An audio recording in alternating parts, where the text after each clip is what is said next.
Hey animators, what's going on? All right, so today we're going to do another What Makes This Animation Great. Today we're going to go over a shot from Jeff Gabor from Blue Sky Studios from the movie Horton Hears A Who.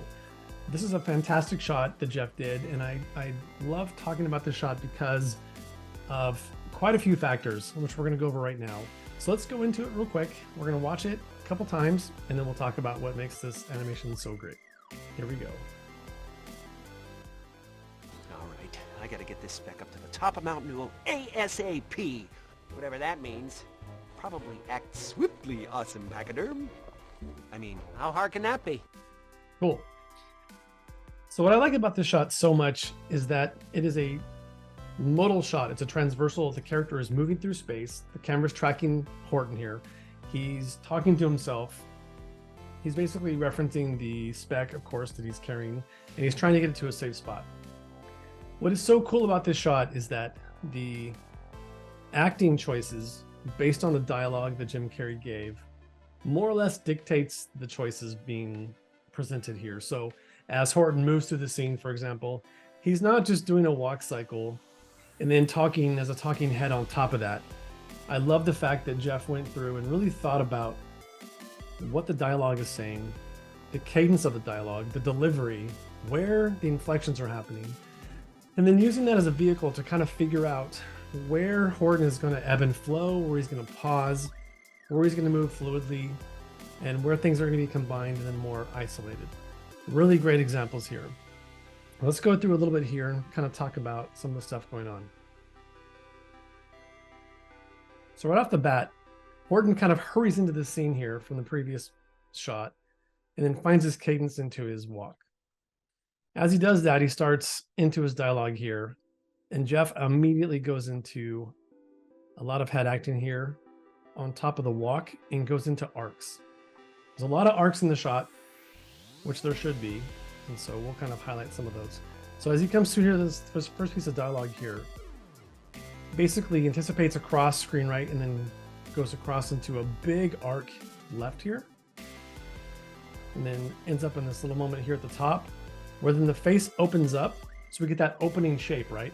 You know how I love opening and closing of shapes. Opposing force, overlapping shapes follow through, all that stuff here. So this is a really great moment where Jeff is basically, moving through this arc this way here. And then at the top of that, brings the head back around across on the Z rotation back this way, along with the Y as well. And of course, the X is happening, right? Okay. As we get to the top here, we kind of top out on that hang time right there on that move, and then the jaw opens, the brows widen, and then we get that nice stretch pose out of that squash, right?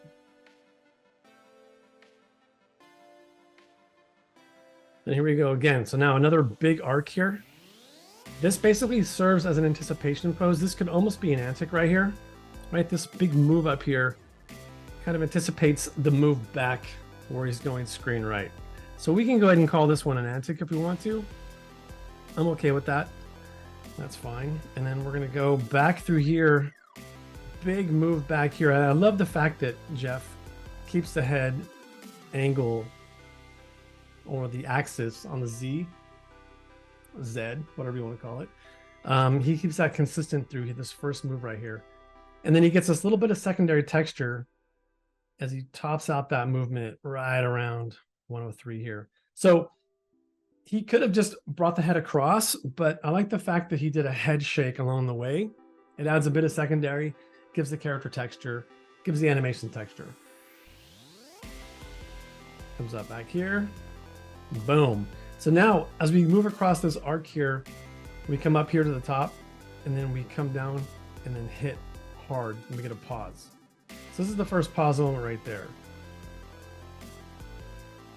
If you look, what's happening here too, again, we got a squash pose at the bottom here, and we go into a really big overshoot, and then we get to settle into normal volume. Okay, so a great example of stretch and squash in the face. We can always get overlapping shapes, even when acting. Okay, it's not just about the body always overlapping, following through. We can do it in the head as well, through facial acting, dialogue, where we get, again, opposing force where maybe the brows go up, jaw opens. Maybe the head moves up as the jaw opens, right? And we get that nice stretch moment. And then we can get that overlapping shape out of that, okay? So then out of here, take notice of really nice use of these ear shapes here. And he's basically doing the, you know, a tail here, right? Where the bottom of the ear is being pulled in here. And then it overlaps itself into this broad shape here. Really cool. So again, when things move up or down, if there are opportunities for secondary on ears, tails, cloth, earrings, whatever, hair, take advantage of it, because it's a really nice way to break things up, to create organic motion, to make things feel heavy and loose and really fleshy. Here we go. So now we move on again. Starts moving into this big acting choice right here. And he's more or less just kind of talking as he gets back into his cadence and he's walking along. Jeff's doing a really nice job of getting that kind of elephant lumbering side to side walk. Feels really good. And then from here, now again, we're going to go into a nice moment here where we squash at the bottom here.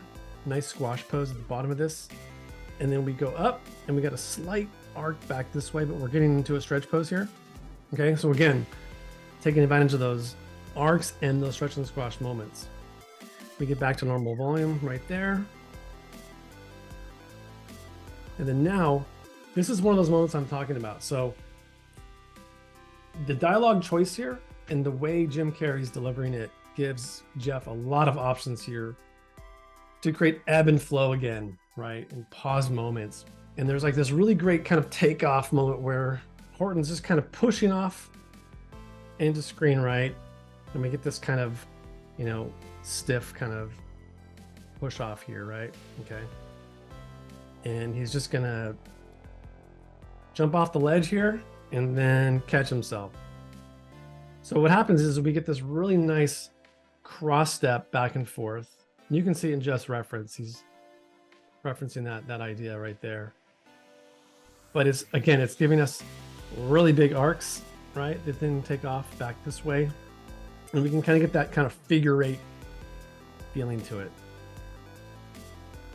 And again, here's Jeff just moving through a simple movement, but he's giving the head a lot of secondary here so that Horton can overshoot that acting choice right there, that movement, that accent, and then come up out of that.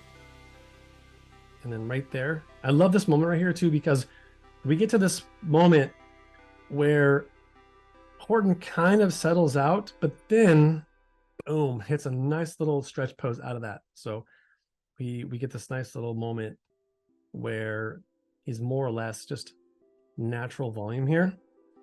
And then again, the ears pull in, head elongates, and then overshoots right there. We get that nice little moment of normal volume, and then he drops the weight back down here. And then addresses the spec. How hard can that be? Again, using three-dimensional shapes as well. We got a nice 3/4 shape here where Horton's kind of looking across himself. Jeff's doing a nice job of creating a nice clear silhouette here. So we can kind of see, you know, the spec here highlighted. And just using elements to really highlight these moments here. Really cool. And then the camera comes to a stop at this point here, and then Horton kind of catches up, looks ahead, and then kind of reacts. Oh. A little bit of wonderment, a little bit of concern. Very cool. Horton's a really great example of a character that can take advantage of stretch and squash, huge arcs, and then having a nice sense of overlapping feel because of the trunk. And he just feels tangible. So the thing I want to really highlight here is that this whole shot is basically an example of we don't have to do a walk cycle with a character and a talking head on top of it. There are definitely times where I think that works because maybe the shot calls for it and we want to get the character through scene and we're getting to something else. But I think in a shot like this where we really want to highlight a piece of dialogue that has a lot of texture, a lot of inflection, and just has a real tangible quality to it. We want to animate custom movements, custom locomotion, custom pauses, really taking advantage of stretch and squash. Yeah, I can't talk, but really taking advantage of stretch and squash moments and strong arcs. And then of course, all that secondary that comes with it. The ears are fantastic. Stretch and squash in the face, the trunk as a secondary texture provider for the shot. And then just a really fun design in the character. And of course, we have to give Jeff credit as well for the ideas. The ideation has to come from somewhere, right? And that is, to me, an example of, experience. Because it's one thing to animate something nicely and beautifully in execution, but to have ideas, something to say, something creative to do with that, to really elevate the shot and give it something really wonderful to say, is a testimony to his years of experience and his imagination, and just observant, just being observant of acting choices, listening to the audio very carefully, and really thinking through the character. So it's not just Jeff moving and animating that, but really thinking in character, thinking like how Horton would move, the things that Horton would do. There you go. So that's it. I just wanted to kind of go through the shot and talk about some of the great things in here, and just remind people, especially student animators, when you're doing dialogue shots or sound effects or whatever you're doing, think custom. What are you trying to do to communicate, that entertainment factor, that value to your audience, and how can you really push those ideas? So when you are thinking about your reference or thinking about what you're going to do in a shot, get all the low-hanging fruit out of the way, do your reference, get all that stuff out of the way, and then take another stab at it. Think beyond that. Try to get in your character's head. Build backstories. Build characters that have something to say. All right, until next time, have a great rest of your day and happy animating. Cheers.